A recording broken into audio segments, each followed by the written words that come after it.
తెలంగాణ గుండెకాయ హైదరాబాద్ పట్టణంలో food safety ఆఫీసర్లు ఏమంటా చెక్కింగ్లు సురువు చేసిర్రో కానీ కల్తీ బాగోతం మొత్తం బట్టబయలా అవుతుంది.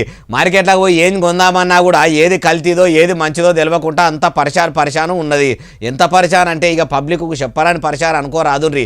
ఇప్పుడు మళ్ళేమైందే బాలన్న అంటారా ముచ్చట చెప్తా పాండ్రి. అంబర్పేటలో ఉస్మానియా బిస్కెట్లను మొత్తం కల్తీ మాల్తో తయారు చేస్తున్నారట. బిస్కెట్లను తయారు చేసేందుకు అడ్డమైన కెమికల్స్ వాడుతున్నారట. మంచిగా కలర్లు వచ్చేందుకు కలర్ కెమికల్స్ వాడుతున్నారట. ఏ హోటల్కు పోయినా చాయ్ తాగినా నీళ్ల బాటలు కొన్నా కూడా చాలా మంది ఉస్మానియా బిస్కెట్లను చూడంగానే ఊరిల్లు ఊరించుకుంటా తెచ్చుకొని తింటారు. అటువంటి బిస్కెట్లను కూడా కల్తీ చేసి కాటన్ల ప్యాక్ చేసి హోటళ్ల పొంట, రెస్టారెంట్ల పొంట, కిరాణా షాపుల పొంట, చాయ్ హోటళ్ల పొంట అగ్వసగ్వకు అమ్ముతున్నారట. జర ఉస్మానియా బిస్కెట్లు అని ఊరిల్లు ఊరించుకుంటా కుత్కెల దాకా మెక్కుదాం అనుకునేళ్ళు అవి తినకుండా నోరు గడితేనే మంచిగుంటది, లేకుంటే దావకాన్ల పాలైతారట.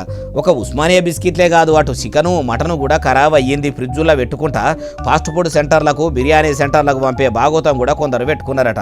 ఫుడ్ సేఫ్టీ ఆఫీసర్లు, టాస్క్ ఫోర్స్ ఆఫీసర్లు, పోలీసులంతా కలిసి పట్నంలో అవుతున్న కల్తీ దందా భాగోతాలను ఒకటెనక ఒకటి బయట పెట్టుకుంటా గలీజ్ బేరాలు చేస్తోళ్ళ గలీజ్ గాల భాగోతం మొత్తం బరిబద్దలు చేసి బజార్లో పెడుతుండ్రు. హైదరాబాద్ మూసాపేట దగ్గరలున్న భరత్ నగర్ జింకలవాడ కాడున్న ఎస్పీఆర్ చికెన్ సెంటర్ మీద ఫుడ్ సేఫ్టీ టాస్క్ ఫోర్స్ పోలీసులు రైడ్ చేస్తే 1 కిలో 2 కిలోలు కాదు, ఏకంగా 352 కిలోల కుల్లిల మాంసం దొరికిందట. అంతా కూడా ఇట్లా వ్యాన్లో వేసుకొని తీసుకుపోయిర్రట.